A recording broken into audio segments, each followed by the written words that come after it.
Accueillons maintenant la directrice générale d'Equitas, Odette McCarthy.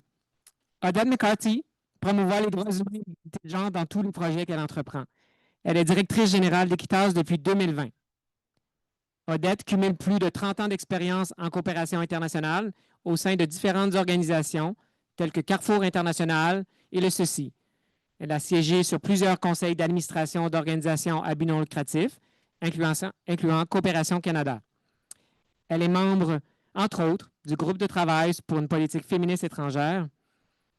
En février 2024, Odette McCarthy a reçu le prix Karen Takak pour son engagement pour le droit des femmes et l'égalité de genre. Accueillez Odette McCarthy.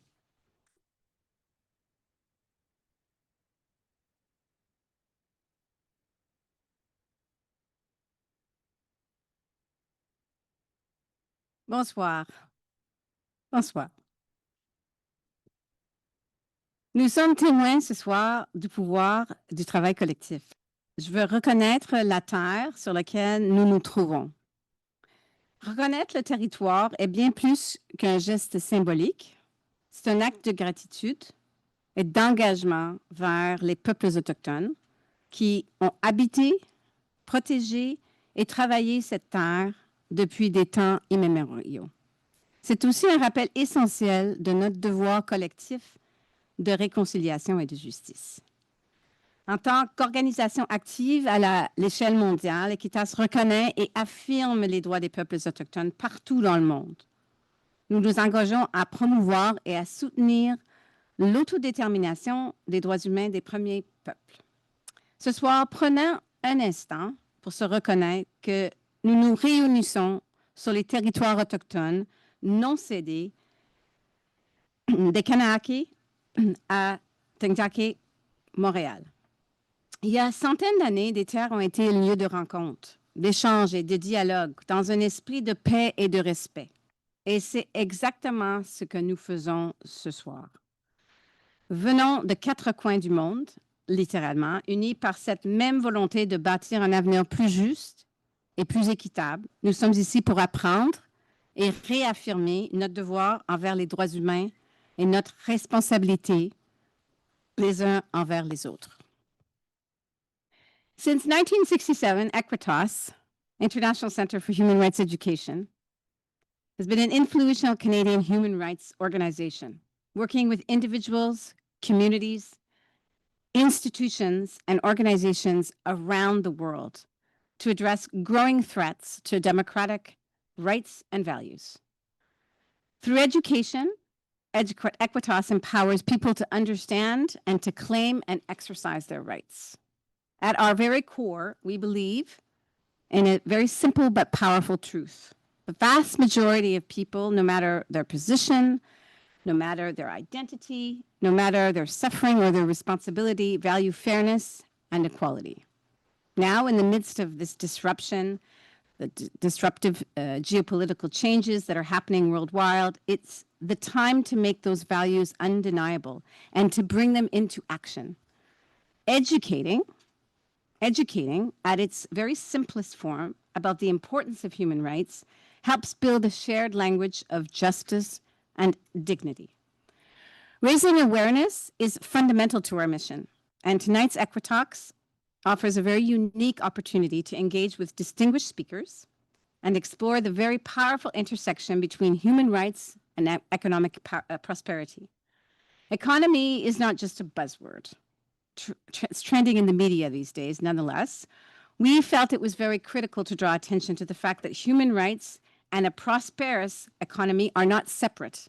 They're actually a shared and interdependent connection. We're honored to host this panel of human rights defenders who will shed light on both the challenges and of the opportunities where we see that crossroads between human rights and economic prosperity. Cet événement ne serait pas possible sans vous, vous ici dans la salle et vous, les centaines de personnes en ligne. Votre présence ici ou virtuellement, ainsi que celle des centaines de personnes qui nous appuient de loin, donne tout un sens à cette soirée. Se rassembler, c'est plus qu'un moment de réflexion. C'est une force qui nous permet d'agir. Ce soir, En apprenant ensemble, nous posons des bases d'action concrètes pour un avenir plus juste et plus équitable, qui est fondé sur le respect du droit international et la reddition des comptes. Un immense merci à Affaires mondiales Canada ainsi que notre généreux commanditaire TD Prêt à agir qui rend cet échange possible. Merci et puis à cela, à vous. Merci.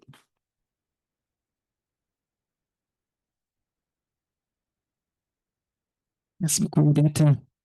Merci beaucoup d'être ici ce soir au bureau et en ligne du Canada et de partout dans le monde. On a plus de 300 personnes en ligne présentement.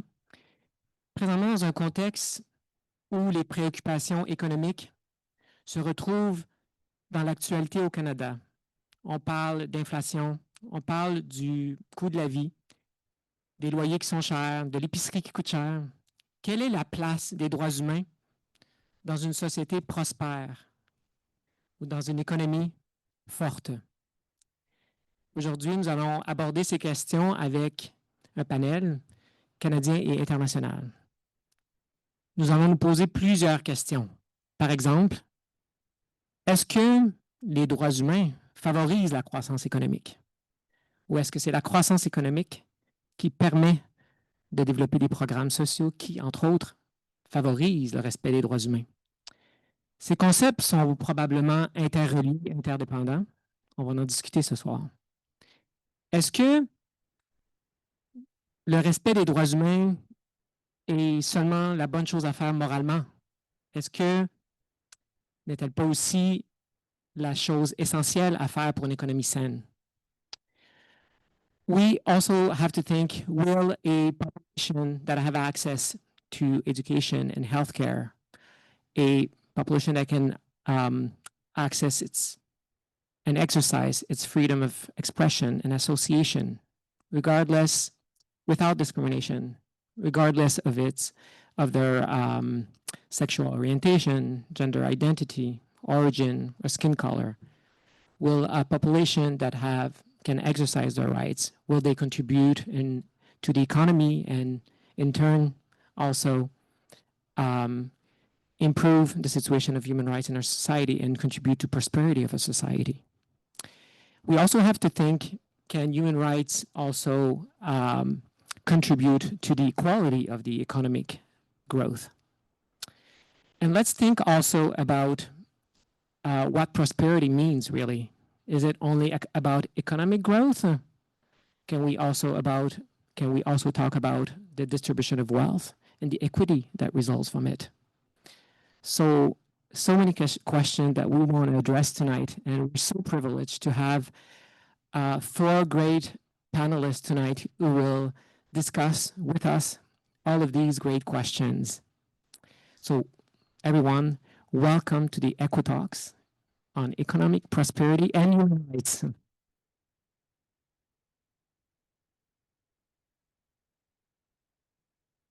Let's now, can you hear me? Yeah. Let's now welcome our panelist, Arshada Subair, who's attorney at law from Sri Lanka. Cass Elliott, Program Manager at the Canadian Chamber of Commerce. Caroline Nidel, fondatrice et présidente directrice générale du Forum économique international des Noirs.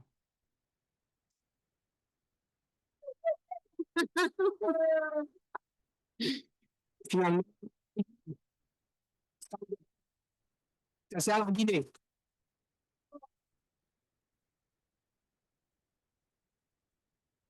Thank you so much for being here tonight with us. It's an honor to be on this panel with you.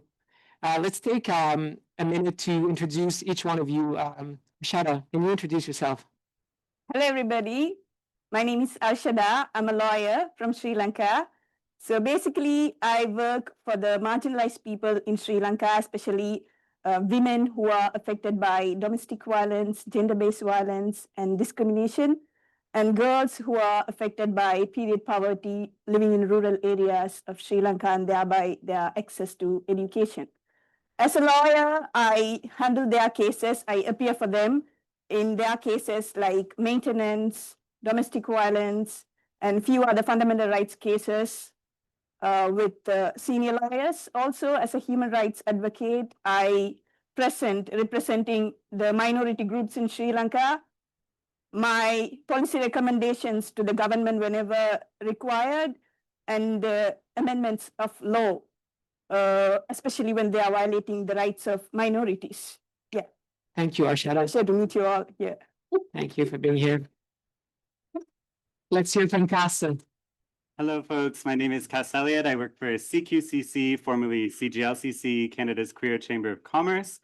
For folks who don't know, there are over 100,000 2S LGBTQI+ businesses in Canada, generating around 22 billion annually and creating about 500,000 jobs. But despite those impacts and that success, we know there's a lot of challenges and barriers for queer, trans, two-spirit entrepreneurs to enter markets. So we work in the context of a global affiliate network of chambers doing this work to support access, trade, economic inclusion, so that all folks are able to contribute and do so meaningfully within their systems. Thank you, Cass. Kerlande, bonsoir. Bon.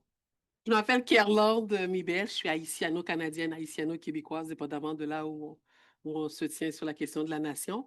Je suis la fondatrice du Forum économique international des Noirs. Donc, on est un action think tank qui veut réfléchir et proposer des solutions pour améliorer la prospérité des collectivités noires, tant d'ici que d'ailleurs. Là, je m'arrête à une minute. Merci, Kerlande. Aliou. Bonsoir, merci de m'avoir invité. Moi, je suis Ba Mamadou Aliou et je suis de la Guinée. Je suis sociologue. Je travaille dans une ONG qu'on appelle le Centre d'appui pour le développement économique et social, qui travaille sur les questions des droits des femmes et sur l'entrepreneuriat féminin. Donc, ça fait longtemps que je travaille dessus et on aura l'occasion d'en débattre plus amplement. Mais c'est un plaisir pour moi d'être au Canada et d'être là à ce forum. Merci. Merci beaucoup. Allons-y, nous sommes prêts. Première question, Kerlande et Aliou. Si la prospérité économique, si on met l'accent sur la prospérité économique, si cette prospérité était favorisée sans explicitement tenir compte des droits humains, quel en serait l'impact selon vous, Kerlande? Je dirais l'impact, on la voit déjà, on l'a déjà vu de manière amplifiée dans le passé. Alors, qu'est-ce qu'on a? On a une prospérité, entre autres au Canada, qui est réelle, mais qui s'est faite au détriment des Premières Nations. On a une prospérité qui s'est faite, qui est réelle en Occident, mais qui s'est faite au détriment de différentes nations. Donc, souvent, quand on parle de la question des droits humains, on va regarder des populations spécifiques, on va dire leur gouvernement par rapport à leur peuple n'ont pas mis de l'avant la question des droits humains, mais c'est comment, à mon avis, se défaire de cette logique de prédation qui existe quand on parle de prospérité économique aujourd'hui. Puis on dit aujourd'hui, mais on parle de 500 ans, et l'impact encore demeure. C'est l'esclavage moderne, c'est la migration, les déplacements de population forcés, c'est au Québec, au Canada, c'est la crise de logement qu'on voit, c'est le panier d'alimentation qui n'est pas accessible à l'ensemble des populations. Donc, tout ça, ce sont des réalités qu'on vit aujourd'hui parce que justement, la logique de prédation domine la prospérité, la logique de prospérité économique. Et je voudrais juste dire, parce que la question, puis c'est ça qui, depuis le début, depuis qu'on a commencé à réfléchir ce panel, c'est que les droits humains doivent être au centre. L'économie, c'est par définition, c'est la gestion du ménage, la gestion de la maison.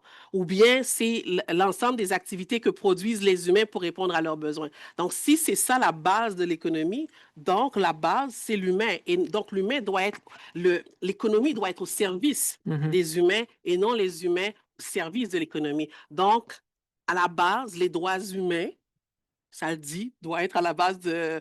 ça devient un genre de non-sens. Je ne sais pas si vous comprenez ce que je veux dire. Donc, pour moi, l'économie doit être au service des humains et à leur bien-être. Voilà. Merci, Kerlande.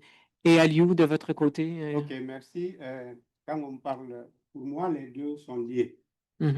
Si je prends un peu les réalités dans le dans le sud global. Et je vois, quand vous voyez des manifestations, c'est souvent à cause des questions des droits humains. Mhm. Donc, des manifestations qui se répètent à tout moment sont de nature à compromettre la stabilité sociale et économique. Et cette stabilité sociale et économique, si elle est compromise, ça affecte les investissements. Ça n'attire pas les investissements dont l'économie a vraiment besoin. La croissance et la prospérité économique a besoin. D'un autre côté, sur les questions de la discrimination, Mhm. quand on discrimine, par exemple, les femmes, on empêche la pleine participation des gens à l'économie. Quand je prends mon pays, 42% des personnes actives sont des femmes. Mhm. Et ces femmes-là sont réduites au niveau d'un entrepreneuriat de subsistance. Ce qu'elles gagnent, c'est pour nourrir et non un entrepreneuriat de croissance qui devrait profiter à la prospérité économique. Mhm. Et aussi un cadre légal qui est basé sur le droit permet d'attirer ou de sécuriser les investissements, permet aussi de donner aux gens les droits socio-économiques dont ils ont besoin, Mhm. notamment la protection sociale. Et dans nos pays, vous verrez que cette protection sociale n'est pas effective. Et en plus, même s'il y a un régime qui existe, c'est souvent un régime obsolète. Et ensuite, on attend de la prospérité économique qu'elle contribue aux droits humains. Mhm.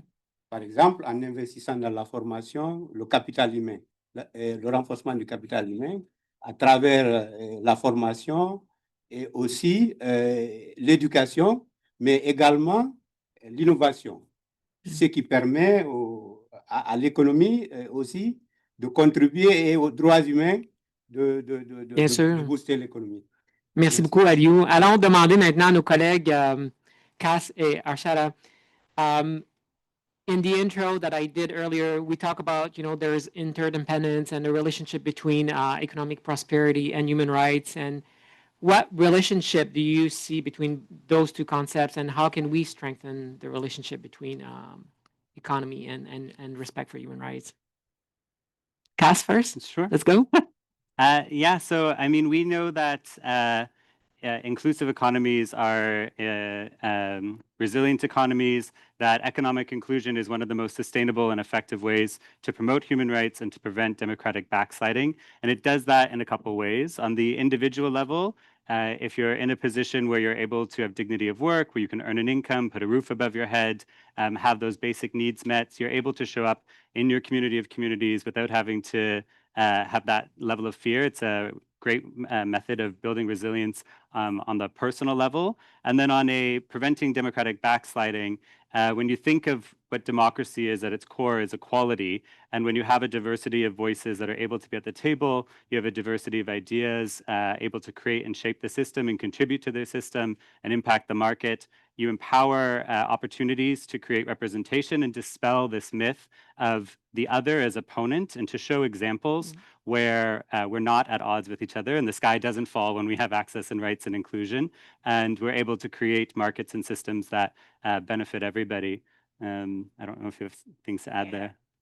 That's something I believe there's a difference between economic growth and prosperity. It's not just about having a good GDP, gross domestic product. It's more than that. So I believe the prosperity that we expect is economic sustainability, which focuses on the society and the environment as well. So I believe human rights focuses on all three aspects: economy, society, and environment. And that way, human right is more of a ensuring economic growth or economic prosperity. For example, if you have good health, good education, good life, which means we have skillful labor, educated, who are healthy, who have a good life. So which is going to ultimately end up or result in good economic growth. And on the other hand, for example, if you take Sri Lanka, if you have a community that have voice, that held the government accountable, that raises voice, which means, political stability. you are going to get more FDI, foreign direct investment, which exactly happened in Sri Lanka when we had the economic crisis. The previous government was not accountable. It was, oppressing the people, no protests. So we had, significant reduction in FDI, which ultimately collapsed the economy. We had a huge crisis. So I believe, when we have a good economic growth, which ultimately is going to bring a lot of resources, social security, and good education, health. So both helps each other. So as Sebastian mentioned, it is interconnected and help each other. So just because we have to focus on the economy, we should not forget that we have, society as well as the environment, which is covered by human rights. Yeah. Thank you so much, Arshada. Let's continue with you and reflect a bit more in details about the economy Sure. and some of the practices. You talk about the importance of connecting both concepts, economy and respect for human rights. But when we think about economic practices or policies that might have a negative impact on human rights or the realization of human rights, can you think of any, either in Sri Lanka or in the market in general? As I told you, both are interconnected. Just because we need infrastructure or more highways, it doesn't mean we can keep on cutting trees, because that's going to affect the environment, wildlife, and the people indigenous people who might lose the land. And it might collapse the social integrity as a whole. So what I suggest is the policies and regulations should be such that ensure the society is okay, the environment is okay, and thereby we achieve economic growth. For example, one of the policies I would like to mention, we have Maternity Benefit Act in Sri Lanka, which previously, for the first and second confinement, you will get 12 weeks of paid leave for women, but not for the rest. So it is like penalizing you if you have the third child. You can have only two children. So it's like how I see that, because just because a woman becomes a mother, she's not going to lose her skills. It's still there, right? So to empower such women, we have to bring up policies that help them, that encourages them to work, to continue their work. If you take a country like Sri Lanka, which is, more of culturally restricted, and having these policies is going to worsen the situation. So I believe the corporate sector or the companies or the government should focus on such policies that empower them, because it is ultimately going to, end up hiring another person. It's not easy. Replacement is not easy. It's going to cost time-consuming, training, money. So you have to think of that. Your policies should be that it empowers them or it makes them continue their work. So the government of Sri Lanka, fortunately, have brought an amendment which, regardless of number of the children or confinements, you will get paid leave for 12 weeks for everybody. I'm happy about that. It's been a long process, but it happened. So I would like to, mention the policies or regulations or amendments of law that, encourage this kind of, empowerment, this kind of results that ultimately helps both the human rights perspective or economy. Thank you, Arshada, for this powerful example. Thank you. Demandons maintenant à Kerland et à Liu ce que vous en pensez. Est-ce qu'il existe des politiques ou des pratiques qui sont dommageables pour la réalisation des droits humains, les politiques économiques ou sociales, qui devraient être améliorées, puis qu'on devrait remettre en question? Moi, comme je le disais tantôt, c'est vraiment la logique de prédation. Parce que actuellement, toutes les décisions sont prises au détriment d'eux. Pendant les dernières années, on a vu qu'il y a eu beaucoup d'efforts qui ont fait des entreprises, des grandes entreprises surtout, au niveau de la responsabilité sociale de ces dites entreprises-là. Facebook, tout le monde était présent, les banques étaient présents. Il n'a suffi que Trump arrive, il menace, et tout ça est tombé sous l'eau, sous le tapis, comme quoi que investir dans des groupes dits marginalisés, investir dans l'environnement, c'était contre la prospérité, c'était contre la croissance économique. Or, on sait que c'est faux. Donc, pour moi, c'est vraiment, il y a une logique qu'on maintient depuis des siècles et qui est profondément dommageable. Alors, la plupart des exemples que les collègues ont donnés démontrent justement cette logique de prédation-là qui demeure et qui perdure. Donc, et là, on se parlait et je reviens à,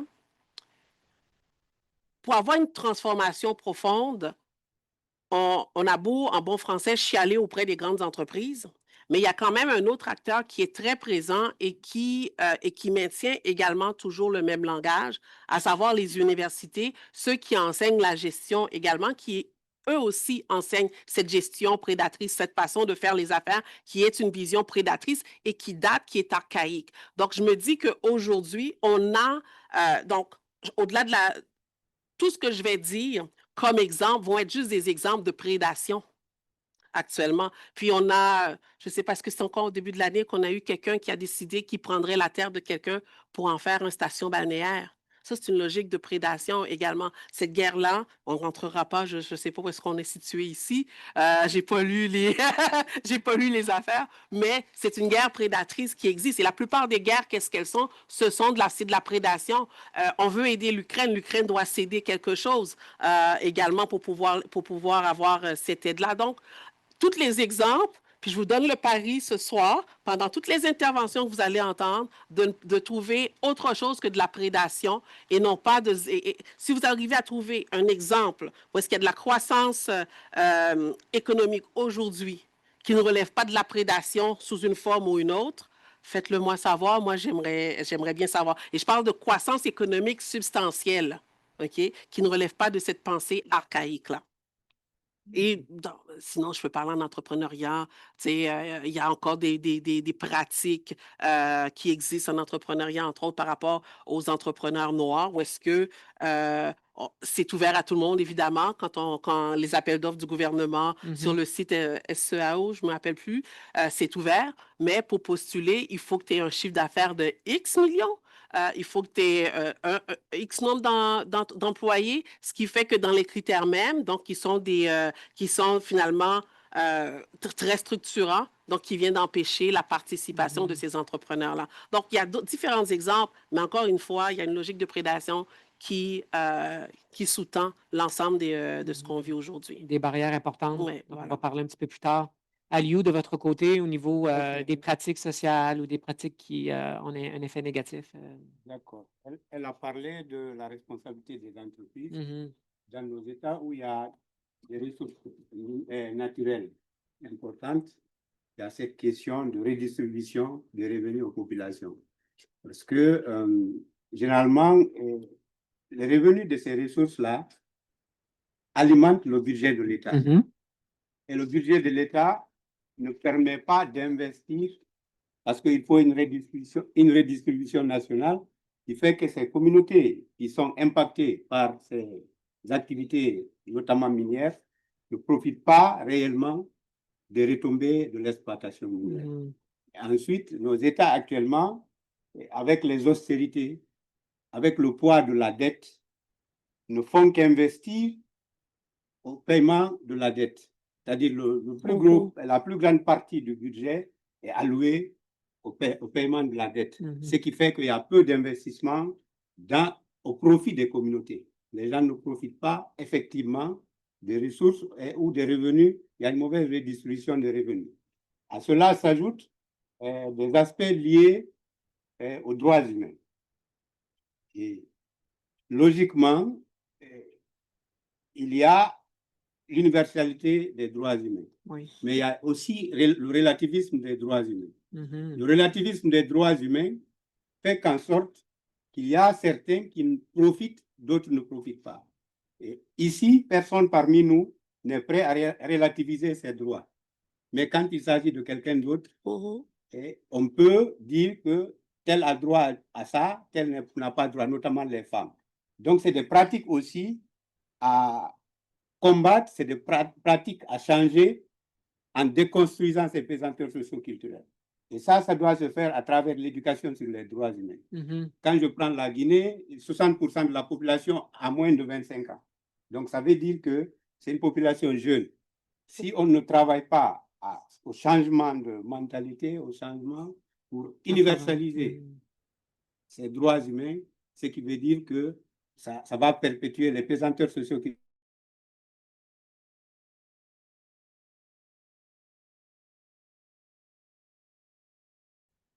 Très bien. Merci, Aliou, et aussi d'avoir mentionné le rôle important de l'éducation aux droits humains pour changer ces façons de faire. Let's reflect also with Cass now. You know, when we talk about economic prosperity, Cass, and human rights together, some people think that they're separate spheres. Can you tell us how the Canadian Queer Chamber of Commerce make a business case, you know, for human rights of the LGBTQI community as an important economic strategy, not just a nice to have, a nice thing to do? Yeah, I would go even further and say Canada, and we're quite fortunate to be kind of a leader in this space, but Canada as an economy's feminist international assistance policy, a lot of our engagements in spaces like the Indo-Pacific, they're based on a presumption and an assertion that thriving, sustainable economies are inclusive economies, and it's followed up by a multifaceted approach of engaging embassies. I am fortunate enough to run all our trade programming in addition to development work, and Canada is one of the leaders in the world for inclusive trade. So we have foreign agents abroad whose entire job is to work with diverse-owned businesses like those that we certify to be able to access markets while we're there. And the work that CQCC does is try to connect 2S LGBTQI entrepreneurs with markets, mentors, and capital. And we're fortunate to be able to do that in partnership with Canada. But I think what we've seen with the partners through the Act Together for Inclusion Fund, which Equitas is, I guess, the shepherd or facilitator, I don't know what word you take, for, is that funds like what the Active Fund has been doing, they're not a stopgap. They're not a temporary measure. They have real and immediate impacts on the folks that they're supporting. They have they create leverage opportunities for people to be able to engage with a lot of different stakeholders in order to try to push that narrative of economic inclusion and human rights and the link between them, and to address some of the system barriers that both of the other panelists mentioned, where a lot of times we think of just putting a little bit of money behind something or doing an investigation and trying to support a program that's working, but we ignore the fact that that program is happening in the context that already has a bunch of discrimination built into it and already has barriers to access. So when we redesign systems based on just what's working now, we end up amplifying some of the same barriers that existed there, thinking we're doing a good job. And what's worse, we kind of use our opportunity to reinvent those systems, because if you go back to a funder and say, hey, I'd like to look at and explore this, they'll say, oh, we just did that 2 years ago. So when you're looking at how to create these opportunities for folks, it's important to make sure that there's obviously representation of people who have to navigate those systems, that they're empowered to be there, not just as sort of the annoying Microsoft Word paperclip saying, like, don't forget queer people, or don't forget people of color, or don't forget, that they're also able to share their actual expertise that's contextual to whatever subject matter or community that they're coming in on. And that we're not ignoring that folks are navigating systems right now that aren't really designed with them in mind. I would say chambers of commerce are also a really kind of unique space with that, because we're at this intersection between community, small business, corporate, and government. And one of the great outcomes for us with the Act Together for Inclusion Fund projects that we had in India and Thailand was we got to see examples of some of those partners leveraging different allies and different support than you would think. In India, for example, it was corporate partners who were putting pressure on the government to try to support more inclusive language in terms of work policy, because a lot of these large multinational brands were finding themselves as sort of beacons and safe havens for queer people who wanted to come and work for a company that they knew had internal inclusive policies. And these corporates wanted to be able to have the ability to take talent from other countries and other regions and bring them in. And if your rights are not recognized in that space, or you're going to have barriers to receiving services for your partner, or your partner can't come with you if you're taking a job posting like that, that was a challenge. And so I think one of the biggest ones is just thinking broadly of who else can be contributing. And for us in human rights work, sometimes that means going beyond kind of the obvious players that we would typically think to include. Thank you. Thank you, Cass. You already touched a little bit on that, and we discussed earlier barriers to business and inclusion. Can you tell us more, like more specifically, what would be, if you had to name one business practice in Canada that undermines, the inclusion, the economic inclusion of LGBTQI people, what would it be, and how could we eliminate that practice? So I will start by saying it's not a political answer, I promise. But I do think it's more often that there's not in the Canadian economic climate, it's not that there's a boogeyman of one policy that's the one to get rid of.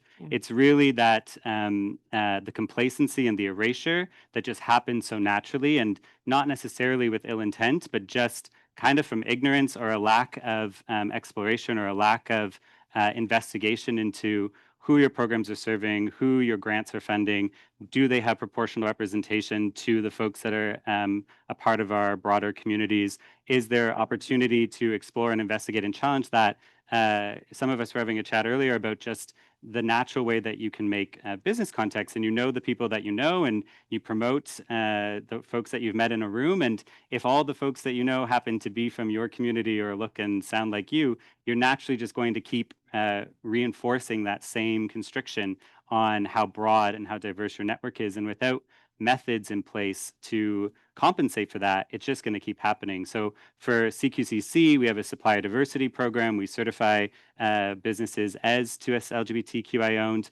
We work with corporates to try to get them to look at what their diversity spend is in their supply chain and to create opportunities to push that up. We do this in collaboration with a bunch of other diversity-focused chambers of commerce in Canada and globally. And I think it's one small example of trying to challenge that complacency. But on the individual level, it's promote investigation, promote exploration, question everything, question the idea, start with the assumption that you have forgotten folks, and how do you address that or bring them in? And then, be humble in the realization that you're not going to get it perfect, but you can take steps that'll keep going to make it better. And I think a lot of people get intimidated by that, but the first step is really just to have those questions and to be engaged in looking. Thank you, Cass. Oui, Caroline. Oui, Caroline, allez-y. J'aimerais réagir à plusieurs des interventions Oui. qui ont été faites. Tiens, au départ, j'aimerais réagir par rapport à Aliou quand il parlait justement des ressources naturelles de la Guinée et des pays, entre autres en Afrique. Parce que là, on est au Canada, puis on a tendance à dire ce genre de choses-là ne se passe pas au Canada. Mais ce matin, on a eu justement un papier de la Fondation Trottier qui nous montre que 60% du pétrole des sables bitumineux, ça va, l'argent va, 60% va aux États-Unis. Et que ce n'est pas le Canada, ce n'est pas les Canadiens qui en profitent, et que ce sont des entreprises américaines qui viennent toujours dans une loge. En tout cas, je ne vais pas vous avez compris mon mot-clé ce soir, le concept clé, mais ça se passe là également. Donc, finalement, on utilise les ressources canadiennes. Et ce n'est pas les Canadiens qui en profitent. Et ces groupes-là, c'est des groupes avec quand même qui sont très bien articulés, très bien outillés pour faire justement de la pression sur les politiques canadiennes. Et donc, on a là des groupes étrangers qui ont un impact et qui ont un impact également sur les droits humains. L'autre chose que j'avais le goût de dire, deuxièmement, c'est par rapport à ce que Cass vient de dire. L'ensemble de ce qu'il vient de dire peut s'appliquer aux entrepreneurs des collectivités noires. Deux choses que j'aimerais dire par rapport à ça. Je me rappelle quand on a commencé le Forum économique, on a été voir un grand bailleur de fonds qu'on ne nommera pas ici, parce qu'éventuellement, il faudra travailler avec. Et la personne sort et nous dit, mais pourquoi il faut faire des efforts pour les collectivités noires, pour les entrepreneurs noirs?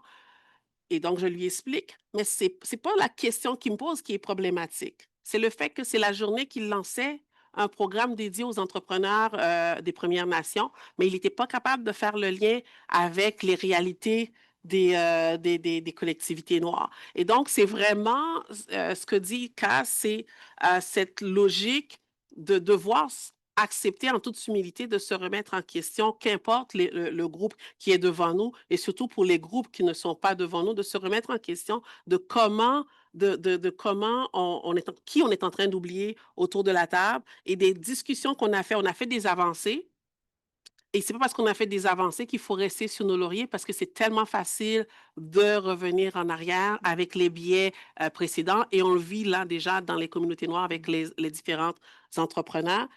Et je pense que ma solution à moi, pour s'assurer qu'en tout temps, on puisse avoir des droits humains au cœur de cette logique de prospérité économique, c'est vraiment d'avoir une société civile forte. Sans société civile forte, on ne peut pas influencer les politiques publiques, on ne peut pas influencer les hommes et les investisseurs. Donc, c'est vraiment comment nourrir et fortifier la société civile, qu'importe le pays ou le territoire qu'on habite, tout ça. Merci, Carlande, d'avoir fait les connexions entre les différents enjeux dont on parle ce soir. Merci. Allons maintenant parler un peu à Aliou du Centre, je voulais répéter, du Centre d'appui pour le développement économique et social en Guinée. Alors, Aliou, on voulait un peu comprendre comment est-ce que la société civile, les entrepreneurs, les dirigeants en Guinée peuvent travailler avec les gouvernements pour garantir une croissance économique équitable. Bon, le gouvernement est à deux niveaux. Il y a le dirigeant local, il y a le gouvernement central. La première des choses, c'est d'articuler les programmes économiques nationaux au plan de développement locaux. Et là, il y a un problème parce que la décentralisation, qui est le transfert du pouvoir de l'État à des collectivités, n'est pas effective. La décentralisation souffre toujours soit de fonctionnalité, soit à cause de l'analphabétisme de la plupart des élus qui sont là, qui sont censés diriger les plans de développement locaux, ou bien la même mise de l'État sur ces collectivités-là. Parce qu'on voit des élus locaux qui sont remplacés par des délégations spéciales, alors qu'ils sont censés piloter le développement local. Donc, si on ne connecte pas le national et le local, c'est difficile. Ensuite, il faut autonomiser ces gouvernements, ces dirigeants locaux. Il faut aussi transférer les compétences de l'État, renforcer leur capacité sur la maîtrise des compétences de l'État dans l'exercice de la gouvernance locale. Et ça passe nécessairement par le renforcement de capacité. Ensuite, il faut promouvoir l'économie sociale et solidaire au niveau local. Parce qu'en fait, comme je l'ai dit, nos États ont des difficultés par rapport à l'investissement sur les droits humains. Le budget national est dédié plus souvent au paiement de la dette. Donc, il faut nécessairement que les choses se développent au niveau local. Et donc, c'est ce qu'il faut faire à ce niveau. Ensuite, au niveau des banques et autres, il faut revoir un peu les produits financiers. Si vous demandez des garanties à une localité où les femmes n'ont pas accès à la propriété, où les femmes n'ont pas accès à la terre, c'est une exclusion, c'est une discrimination. Donc, il faut nécessairement que les banques revoient un peu, adaptent les produits financiers. Ensuite, il faut joindre à ça l'éducation financière. Moi, dans ma communauté, il y a une initiative qui vise à promouvoir les groupements villageois d'épargne et de crédit. Les villageois ont, en un temps record, ils ont épargné plus de 300 000 $. Mais l'encours de crédit, elles n'ont pas pu décaisser 10%. Parce que l'argent est là, mais derrière, il n'y a pas une éducation financière. La raison est qu'on a sous-traité cette éducation financière à des agents exogènes. Des gens qui viennent, qui n'ont pas le temps nécessaire pour accompagner les gens. Et moi, je crois beaucoup à la capacité des communautés à le faire. Je viens de sortir d'un processus où on est parvenu à identifier des droits entrepreneuriaux féminins grâce à un processus géré par les Oui, communautés. justement, est-ce que vous pouvez nous en parler un petit peu? Donc, vous parlez des droits pour les femmes entrepreneurs.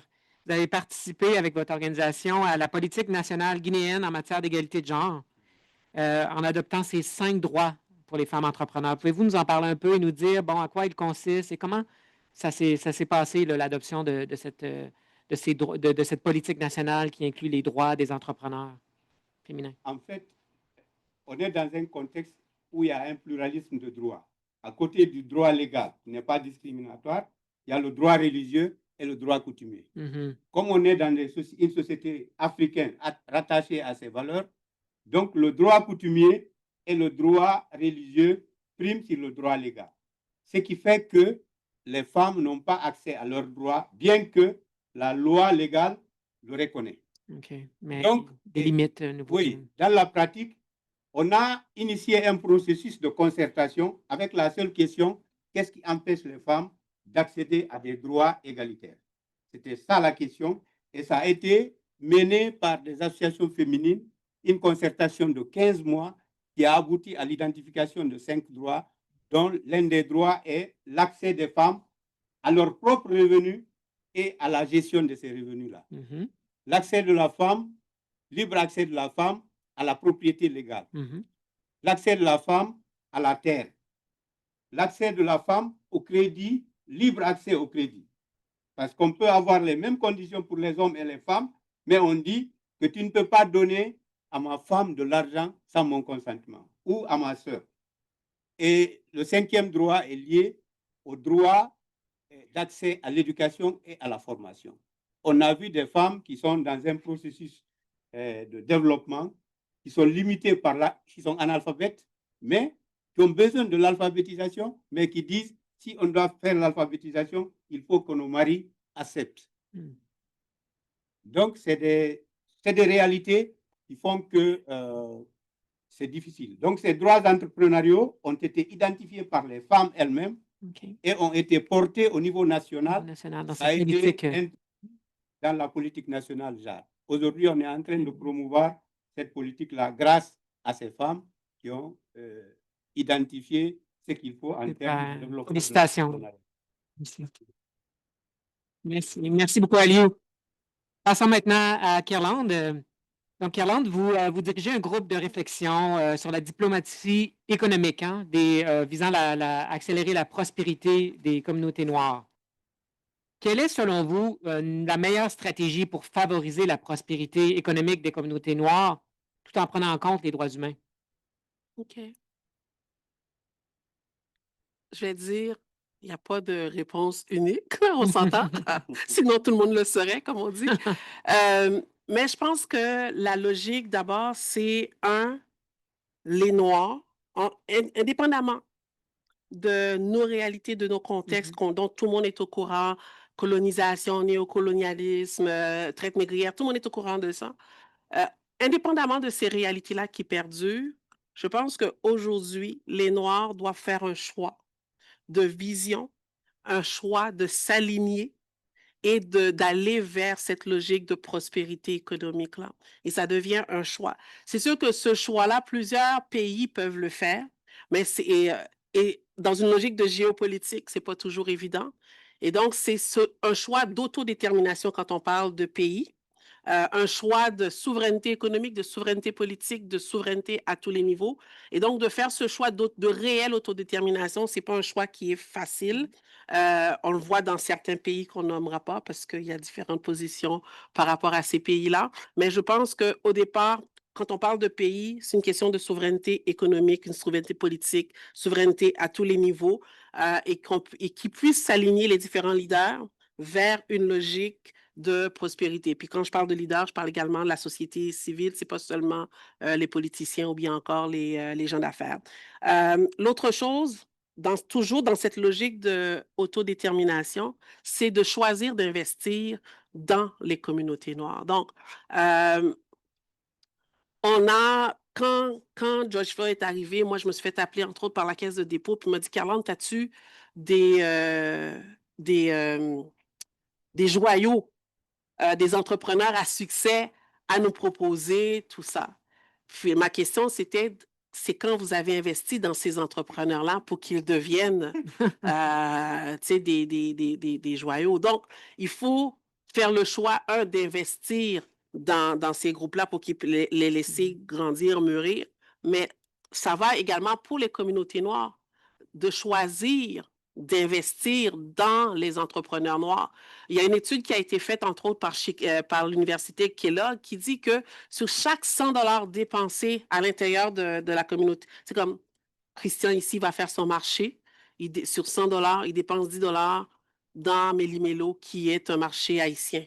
Ben, si l'ensemble des Noirs faisaient ça aux États-Unis seulement, ils venaient d'enrayer totalement le chômage et la pauvreté.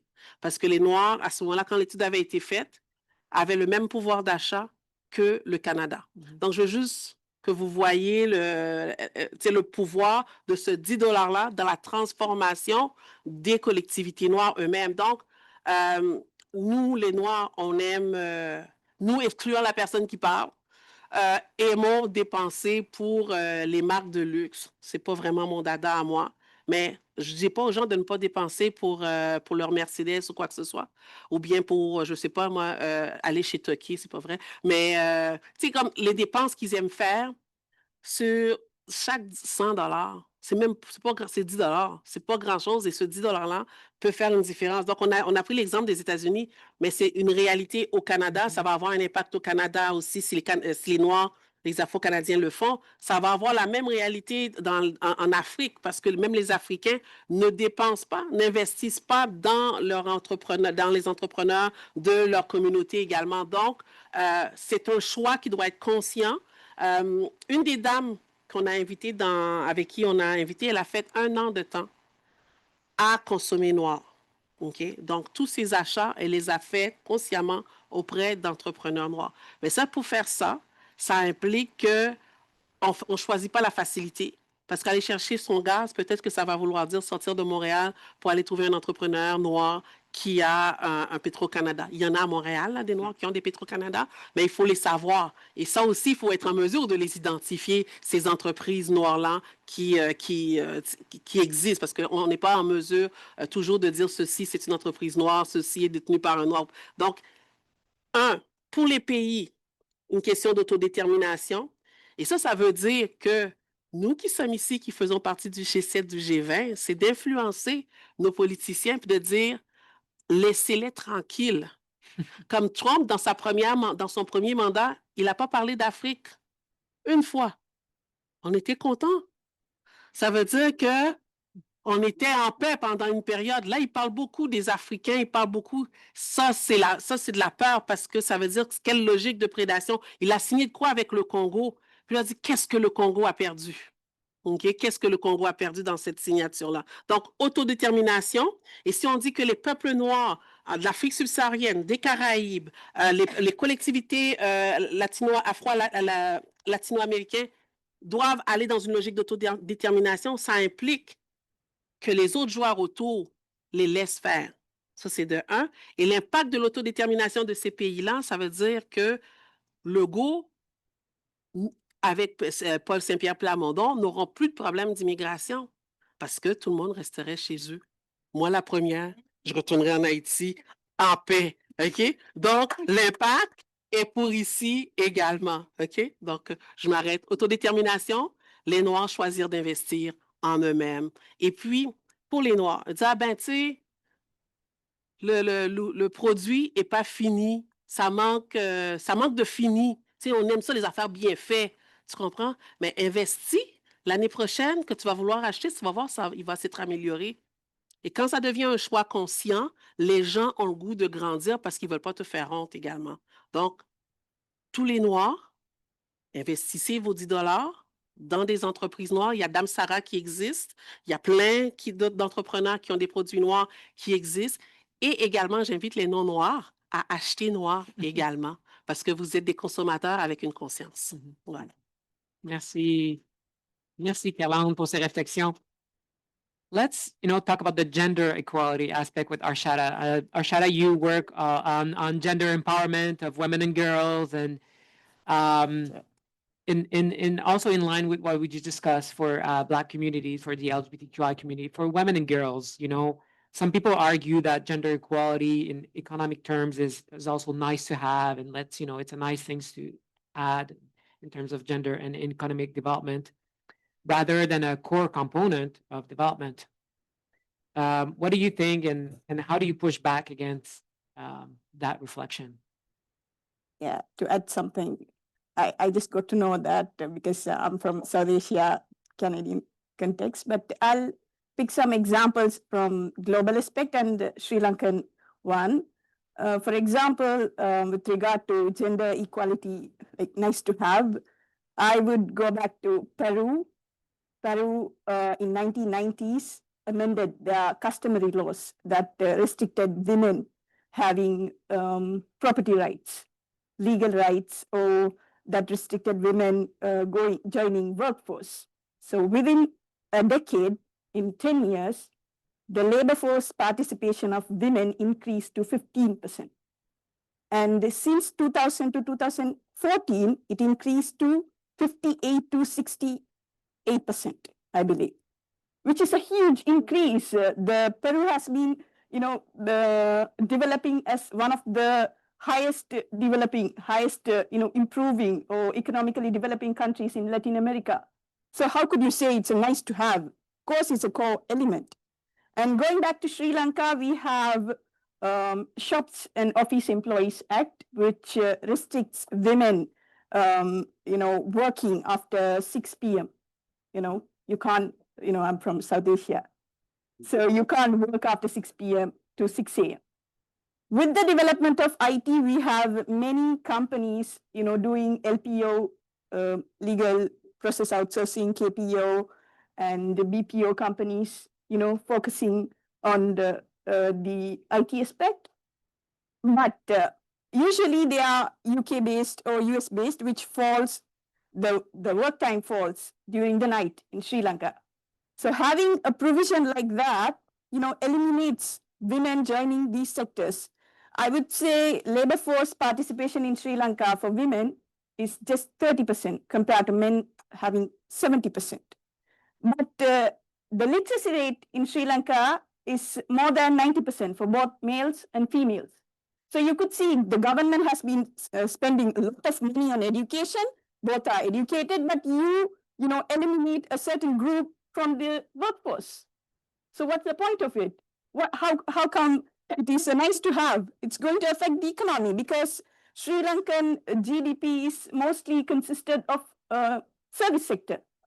So if we have a provision like that, we can't compete in 24/7 competitive market. So that's why gender equality is important. It's not just about women, but about the other gender as well. They have their certain power because we are going to, lose a talent pool. Girls in Sri Lanka are now more into IT field. Most of the girls are going to the university compared to men.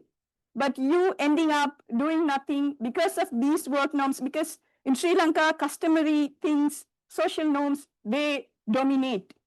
So it's not just that you should have provisions like this, but the companies should make sure that women have, safety, security, and they have rest while working like this. So it's not just going to, improve their quality. It's not just about the quantity of workers. It's about the quality. It's going to increase the productivity and ultimately the economy. So that's why I don't believe in the nice concept. It's a core component to have economic growth and ultimately sustainable economic development. Yeah. Thank you, Arshada. You made a very good argument, and thanks for sharing these examples. Time goes by so quickly. It's almost 7. We still have time for one last question as a group, and then I will open up for your questions online and in person. So start thinking about the questions you might have for our panelists. Pour finir aujourd'hui, ce soir, ce panel, vous savez, ce soir, on réunit des gens de la société civile, d'organismes, des gens du milieu des affaires, en ligne, ici en personne, des gens qui représentent les banques, des entrepreneurs, des gens de plusieurs pays dans le monde, de partout au Canada. Alors, quel conseil donneriez-vous à tous ces gens qui nous écoutent et qui sont ici avec nous ce soir sur le sujet de notre conversation ce soir, sur le sujet de la prospérité économique, les droits humains. Aliou. OK. Et le monde connaît actuellement une crise économique et une crise sécuritaire.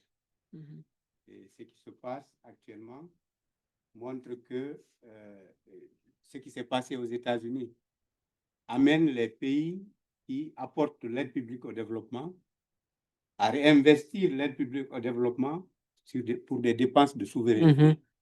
Ça veut dire que nous, les pays du Sud global, on doit aussi se réadapter, repenser nos stratégies. On ne peut plus compter sur l'aide publique au développement. C'est pourquoi on peut penser à la financiarisation. La financiarisation, c'est l'utilisation de l'argent du privé pour investir dans le développement. Et ça, pour le faire, il faudrait qu'on mette la justice sociale au sein de nos activités. Moi, par exemple, chez moi, une petite activité sociale, les gens quittent un peu partout dans le monde.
Aliou, Kerlan, de votre côté, qu'avez-vous à partager avec notre public aujourd'hui?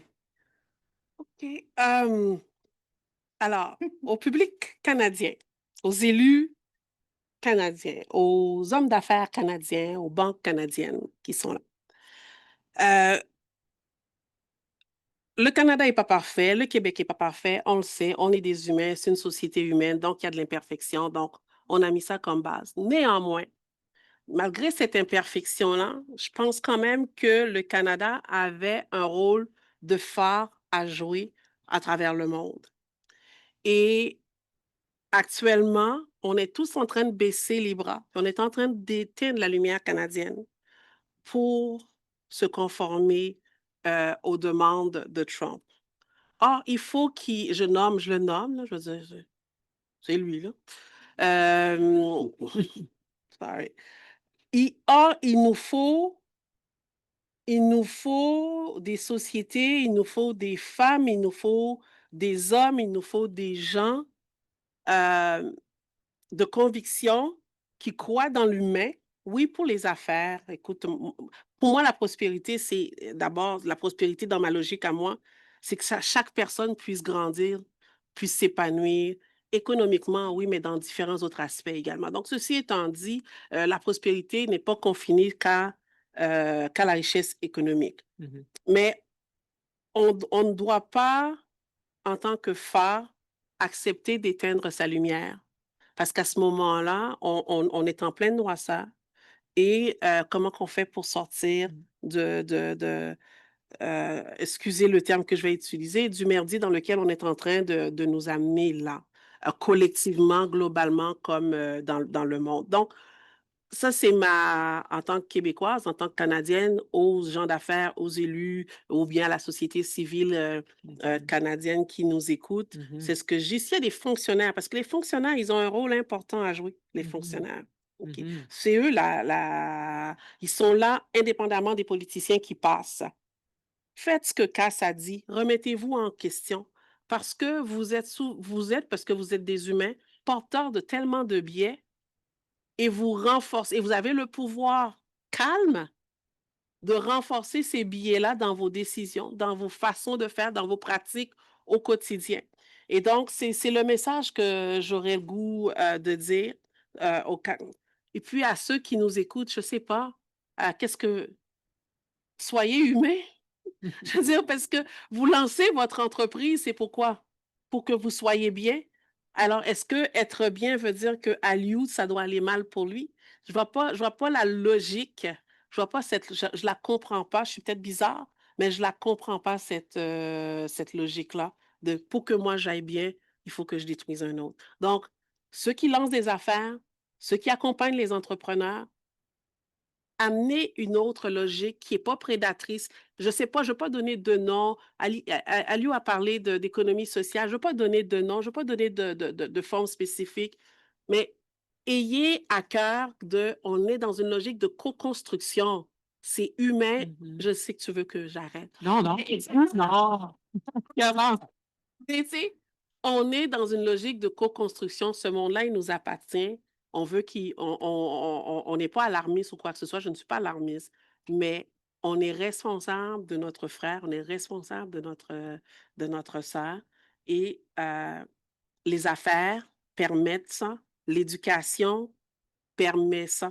Et donc, on parle d'une éducation, pas seulement, j'ai parlé de l'université, mais vraiment à la base également. Donc, je ne sais pas ce que je vous dis, une société civile forte. C'est bon? C'est Super. bon, ça? Oui, Carlande, C'est bon. merci. Let's now ask our two other colleagues, Cass and Arshada. Cass, what's on your side? What reflections you have for the public or any advice? Thank you for repeating the question because this always happens on a panel with me. I get engrossed in the other panelists, and I did not have my translator on when you asked the question, so I was waiting for context cues, but I appreciate that.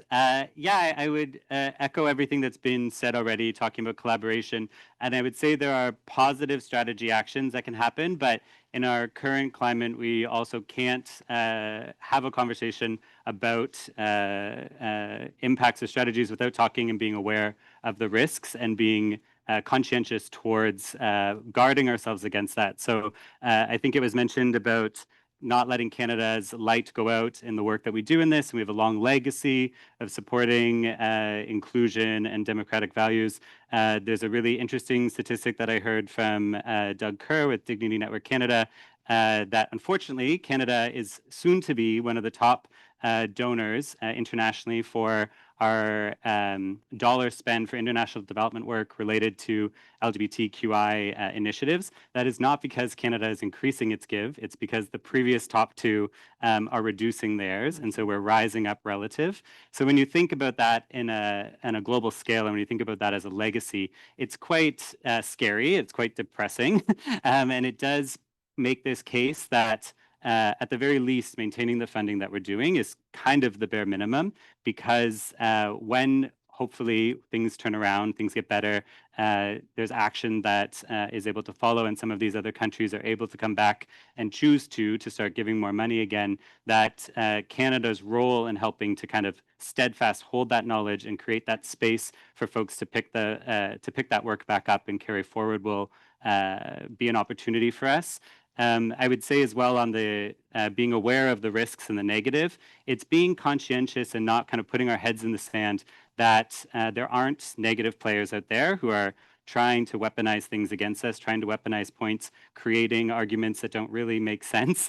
For context, I would just say, and as an example, our international development give on LGBTQI related work represents 0.01% of the money we actually give in international development total in Canada. So when you have somebody who kind of comes at you with that narrative of, I can't afford something here, why are we supporting this work for LGBTQ folks in Colombia or in India or Thailand, which are our projects, putting that in context, because a lot of times these sort of myths and this weaponized misuse of facts is based on folks not understanding the difference in frequency or the difference in scale between things. And I think one of our responsibilities as human rights defenders and as civil society is to try to help folks get that. It's really effective, by the way. I've used that 0.01% in conversation with somebody who was making the why should we spend on this?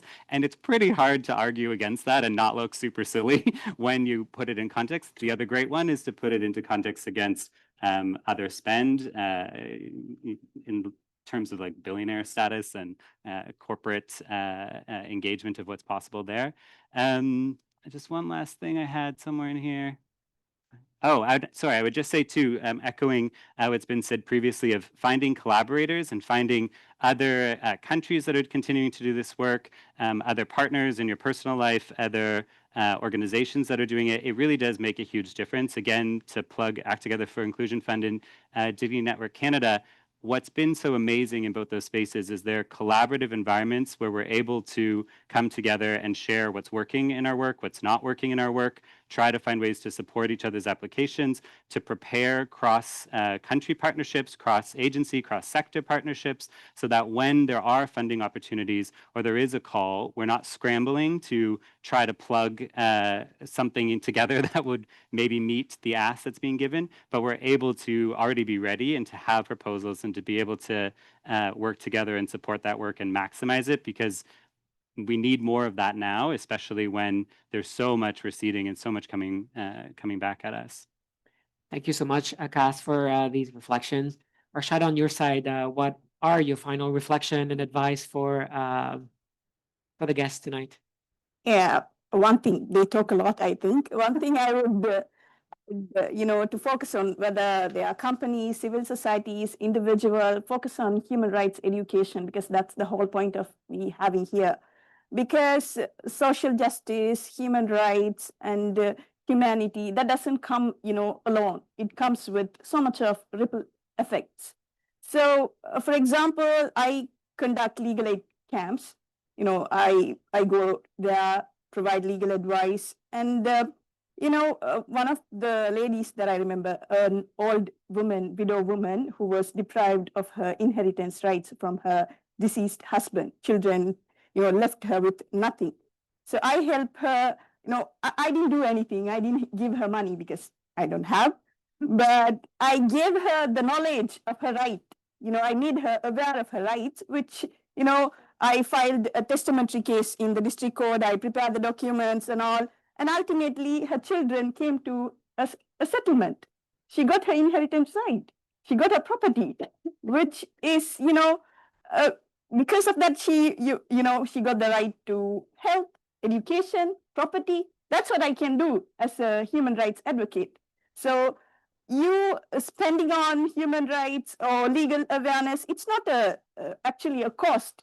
It's an investment. It's going to ultimately, result in, a sustainable effect, I would say. So because of that only, I believe, awareness, justice, it has to happen. That's why, I'm really, really grateful for IHRTP. That's amazing, because it's not end there. It's going to go further a lot. So I would like to, invite everybody to, whether it's your corporate, because most of the time, I don't know, I talk in terms of Sri Lanka, they don't want to spend money on human rights and all. Why? Because it's not gonna, it's a spending, it's a cost for them. But it's not like that. We have to, further understand the concept, what is behind that, because you are giving good food to your employee. It's not gonna, cost you. You have a productive employee, which means. So I invite everybody to consider that and, make, your sphere in order to work on that. Yeah. Arshad, this is great. A great reminder of the powerful use of human rights education. As a reminder, the International Human Rights Training Program that happened in Orford, Canada, from October 26 to November 7. Arshada and Aliou were both participants at the IHRTP this year. And also, Kerland was a participant in the IHRTP in 2008. 2008. Karen is very old. Hein? Well, thank you so much. Nous avons maintenant quelques minutes pour prendre des questions du public ici en présence au bureau à Montréal. Alors, je vous demande si vous avez une question de vous lever, de vous lever et également de dire à qui s'adresse votre question. Alors, Oui, vous pouvez vous lever. Je vais prendre en note les questions et par la suite, on va répondre à 4-5 questions en même temps.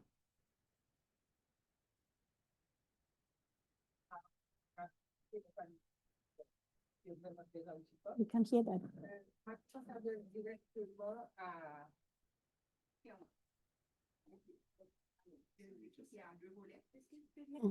OK. Ah, désolé. OK. On va prendre les questions ici à l'avant au micro, ça va être plus facile pour Déjà, les moi, personnes qui sont sûres. j'adore. Voilà, moi, j'adore. Alors, bonjour tout le monde, je suis Francisca, je suis la présidente du CNRCTH, qui est un comité qui coiffe le réseau national de la communauté trans-haïtienne. Et donc, avant tout, je tenais à féliciter les 4 panélistes. C'était assez enrichissant cette conférence. Donc, ma question s'adresse à Kerland. J'ai une question qui a 2 volets. En tant que fondatrice et PDG du Forum économique international des Noirs, avez-vous déjà travaillé en collaboration avec la société civile en Haïti? Et vous avez mentionné un point assez important en accentuant sur l'importance du renforcement de la société civile.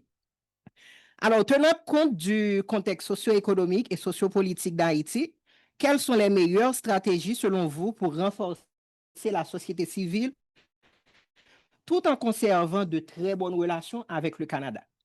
Merci, Francesca. Merci beaucoup pour cette question. Carole, je vous Ouais. donne la Alors, parole. je suis haïtiano-canadienne, donc, et je suis capoise, juste pour les Haïtiens dans la place qui comprennent ce que ça veut dire.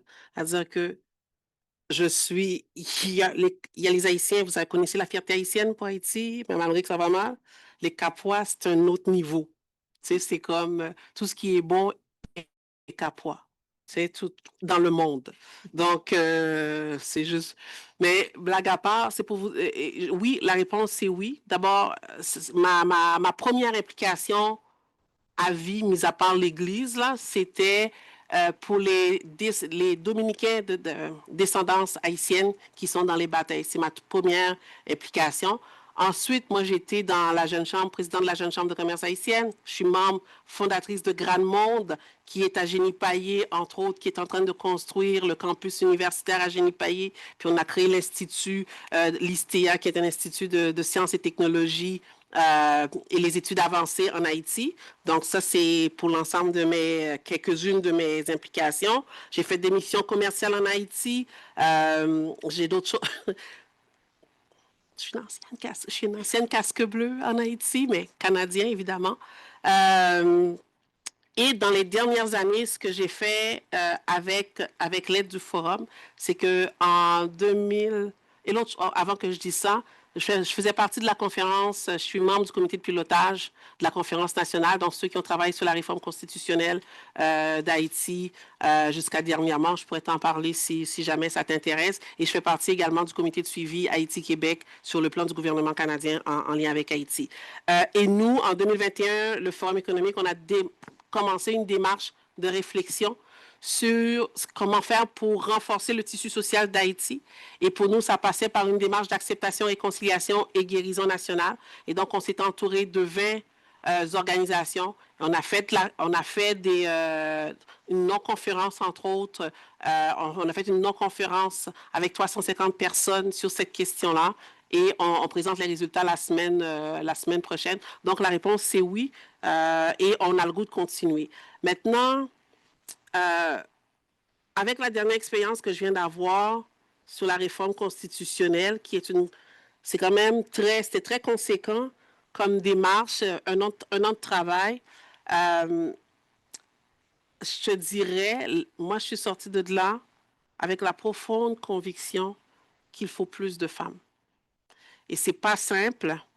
Et c'est pas simple parce qu'il y a beaucoup de violence, entre autres en politique, il y a beaucoup de violence. Il y a déjà l'insécurité qu'on connaît, mais quand on parle de politique, il y a une violence supplémentaire qui s'ajoute en matière de politique. Mais je te dirais que, indépendamment de là où tu veux te placer, il faut que les femmes haïtiennes, elles jouent déjà un rôle, mais il faut qu'elles soient encore plus massives pour amener une réelle transformation. Et pour moi, la transformation d'Haïti passe par les femmes. Merci beaucoup. Merci pour cette réponse. Nous avons le temps pour une autre question. Vous pouvez vous diriger à l'avant au micro. Merci beaucoup.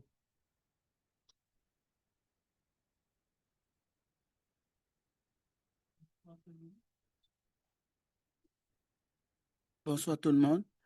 Mon nom à moi, c'est Étienne Ederson Kagisbert. Je suis activiste et militant.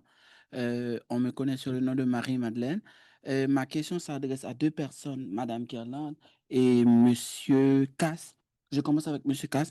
Vous savez que nous autres aussi en Haïti, on a cette communauté LGBTQ et que je vois pas de développement par rapport au commerce avec cette communauté et que je vois qu'on a beaucoup de talent. C'est quoi qu'on devrait faire pour être dans cette culture avec vous dans le commerce, pour se démystifier tout ce qu'il y a par rapport à cette communauté. Et Francesca est là aussi, elle peut prendre en charge les échanges avec notre communauté parce qu'on souffre. On a besoin de s'évoluer, on a besoin de s'exprimer au monde pour dire qu'on est là aussi. Et ma question pour Madame Kerland, et comme je sais que vous êtes une femme et j'ai vraiment aimé votre débat, je sais pas, j'ai aimé tout le monde, mais vous particulièrement, vous avez attiré ma attention par rapport à l'économie avec les femmes. Je disais tout le temps que en Haïti que la femme c'est le poteau en créole, c'est le poteau de cette société. Poteau mi-temps, c'est une expression créole. Euh, les femmes, là maintenant, il y a ce qu'on appelle pour les féministes, je dis tout le temps que moi, je n'accepte pas le quota de 40% de femmes dans le Parlement, dans toutes les institutions.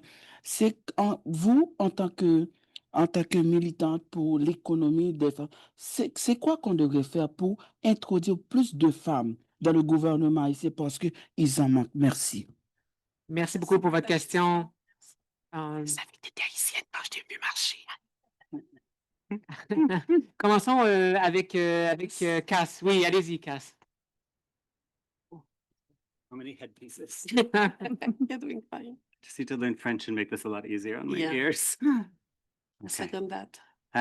So I would thank you for the question as well. I would say one thing that came to mind right away is our first project with the Active Fund was working with a partner in Thailand where post-COVID, the government there was doing a lot of work to try and look at how to build back the economy.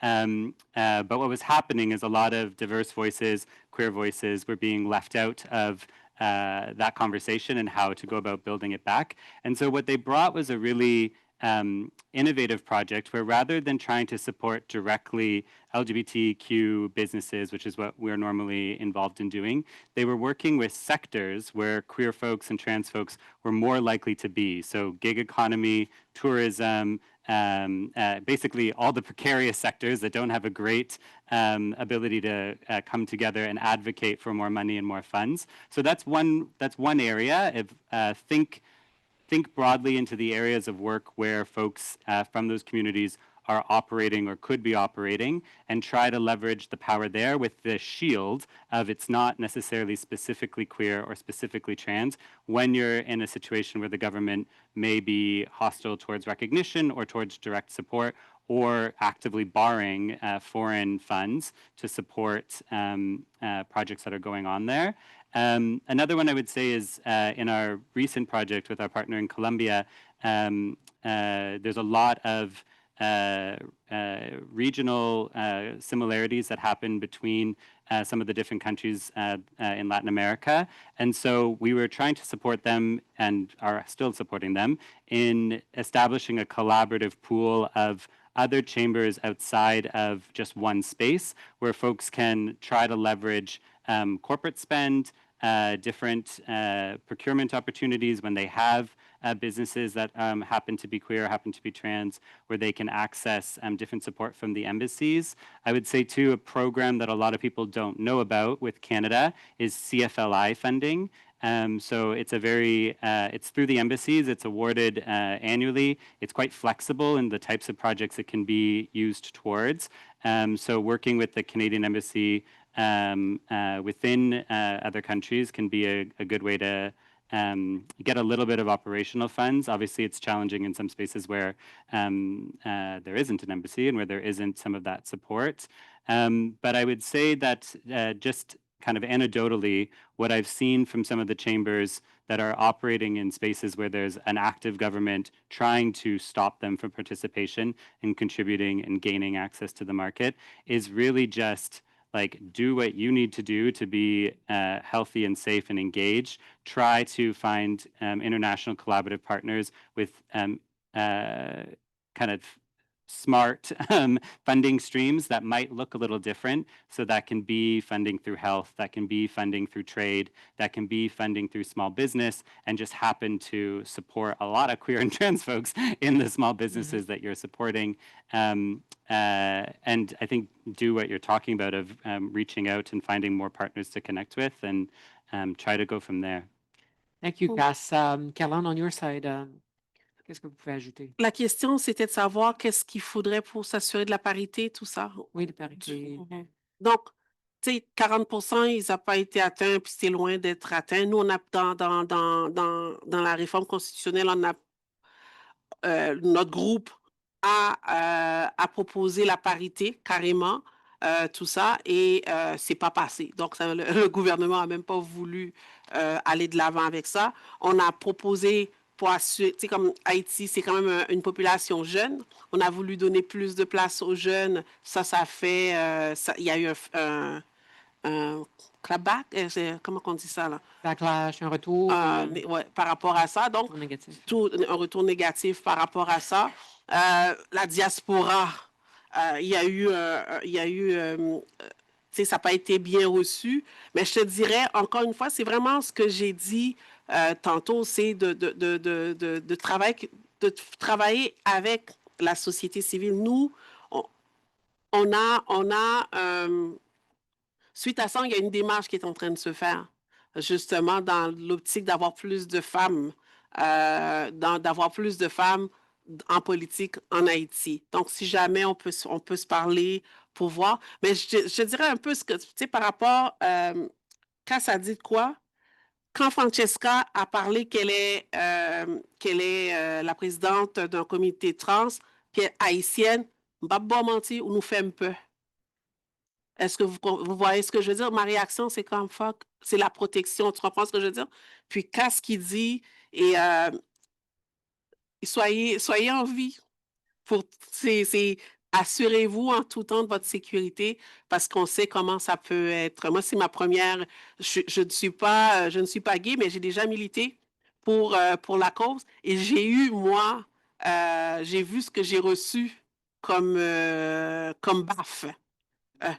Comme retour, alors que je suis juste en soutien, en support à. Tu vois ce que je veux dire? Donc, d'abord et avant tout, prenez soin de vous, soyez vivantes pour qu'on puisse arriver ensemble en bout de ligne.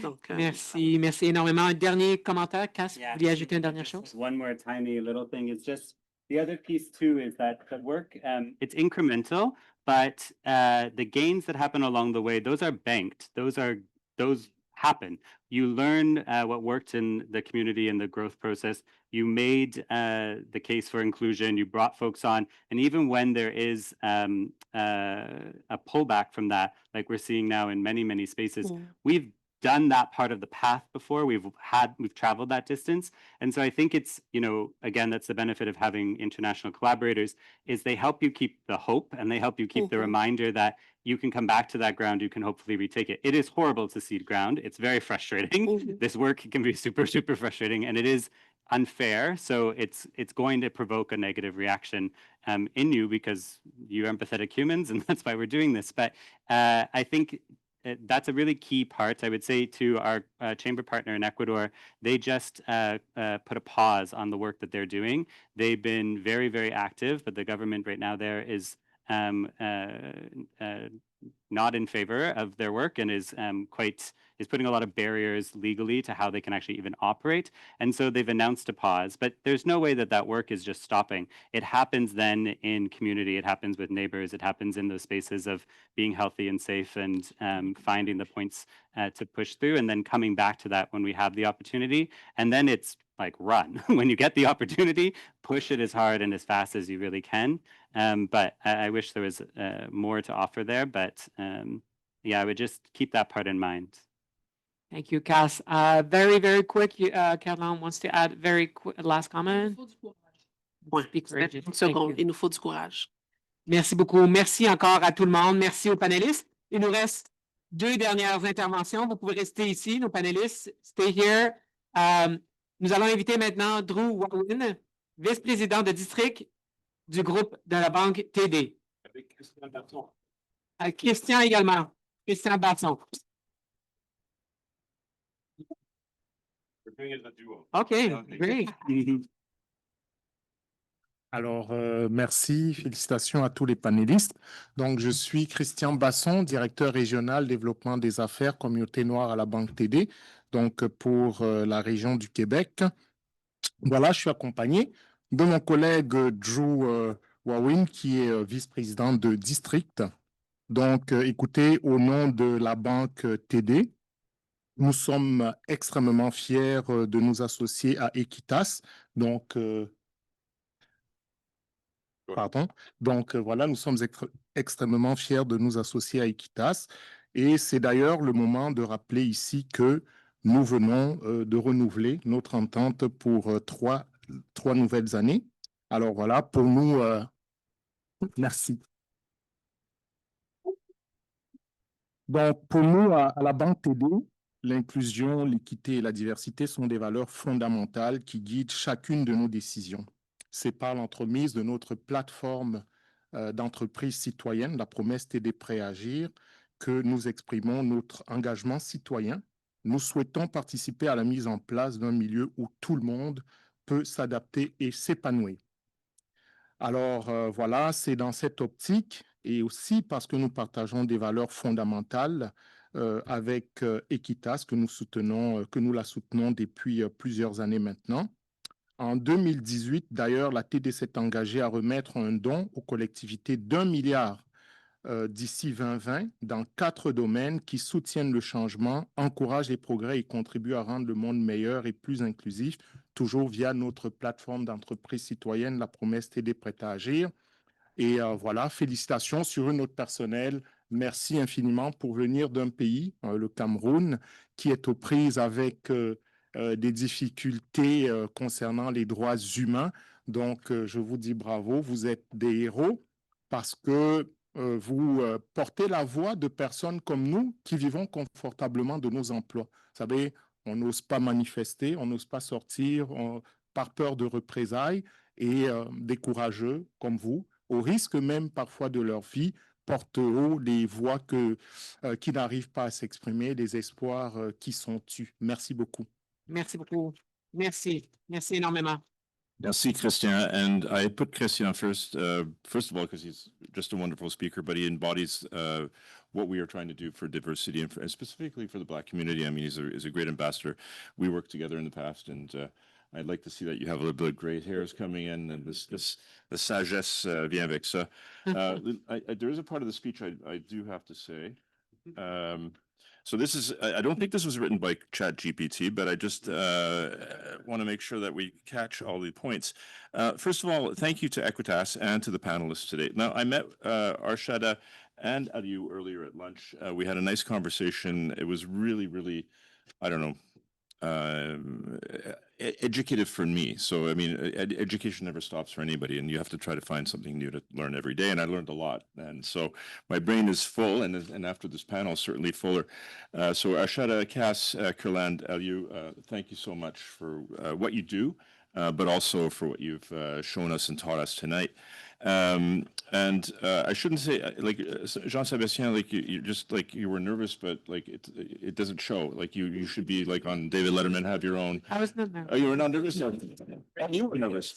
So not. I was nervous. Sorry. He's just a natural, obviously. So that's wonderful work. Thank you so much. And to Odette and the Equitas team and for everybody who set this up, this is a wonderful event. It's a little smaller, but it's actually very intimate, and I think engenders a lot of the conversation. We probably could have gone on for another hour, honestly, as I am doing right now. So, but I did want to bring up, I had this book at home. It's an old manual called Rules and Regulations that somebody gave me a long time ago from the bank. And there's a page from 1954 that specifically had restrictions on how we hypothecate to women or married couples, and I in Quebec specifically. And we had to follow the rules. It was a different time. And I'm thinking about all the stuff that I was looking in that book and see how far we've come. And to Cass's point, the evolution that we've made as a bank. Now, as a bank, we are not a bank. We're not an entity of its own. Legally, we are, but we are people. We are the people that work in the bank, and we have these values like Canadians do in general. And so, you know, we are proud to give all the money that we give, but also we feel that in our hearts. And when we do that, we're open to New to Canada. We're the favorite bank of New to Canada. Whether you're a refugee or you're coming to Canada or you're an international student, the door's open. You just come in. And then that's my pitch, but it's also the truth. And so our CEO is a child of immigrants from Korea. Our previous CEO was a child of immigrants from Africa. So like there are some links that are real when it comes to DEI. We are a DEI organization. We don't backtrack, and we won't. So that's a powerful statement. I hope I stick to that. The other thing is, I think what's interesting, and I'll do this again, hopefully I won't cry this time, but it's been a difficult year. And at last Ecotalks, it was especially fresh, the cut to USAID and all that stuff. And the organizations and of course, a lot of people, you know, not acting out of courage, but acting out of either greed or protecting themselves and then pulling back. So the words I found this time were actually very useful and like I found that it is in the small everyday deeds of ordinary folks that keep the darkest at bay. Does it again. Small acts of kindness and love. So, you know, all we have to decide is what to do with the time that it's given us with courage. Right? And so I'll end on that point, but I'll also end to the point that this is an organization we're supporting. Education, I think, is a foundation of economic prosperity, women's rights, or the rights of all of the human rights. And so as a result, you know, I'm just going to announce that I have to send you some TD shares soon. So I will give you a donation as of tomorrow, and I encourage you all to donate. So thank you very much. Merci. Merci énormément. Merci beaucoup. Accueillons maintenant Daryl Yates, le président de notre conseil d'administration. Daryl est un leader exécutif passionné, respecté du domaine de la santé. Daryl a mené avec succès des équipes dans le secteur public et privé pendant plus de 20 ans et on est fiers qu'il soit notre président de notre CA. Merci Daryl d'être là ce soir. Merci Jean-Sébastien. Il avait dit qu'il avait fait une promesse. Il allait faire son discours en chantant. C'était notre secret. Bonsoir à tous et à toutes. Je voudrais tout d'abord remercier les panélistes, Caroline Mibel, Arshada Suber, Aliouba et Cass Elliott, d'avoir pris le temps de partager avec nous leurs remarques stimulantes et engageantes, qui nous encouragent à réfléchir aux liens entre la prospérité économique et les droits humains. Merci également au modérateur Jean-Sébastien Vallée.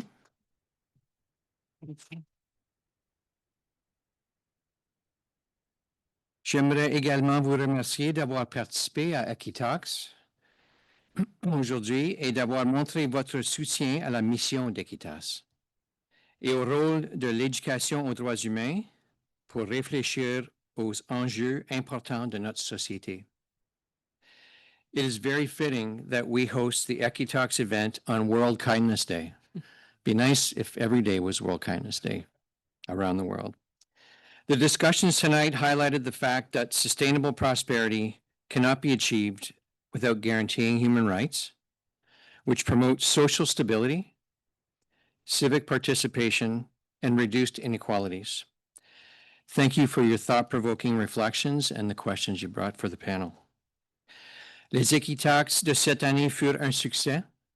Nous aimerions remercier Affaires mondiales Canada pour son soutien. Nous remercions également tous les commanditaires, particulièrement TD Bank Group. Merci et bonsoir. Merci. Merci beaucoup, Daryl. Merci à tout le monde. Nous sommes ici encore une trentaine de minutes pour un réseautage, pour discuter avec les panélistes. Je vous invite à rester avec nous. N'oubliez pas de remettre vos écouteurs en sortant et allez consulter notre site web pour plus d'informations et des outils en éducation aux droits humains. Bonne soirée tout le monde. Merci. Oui, oui.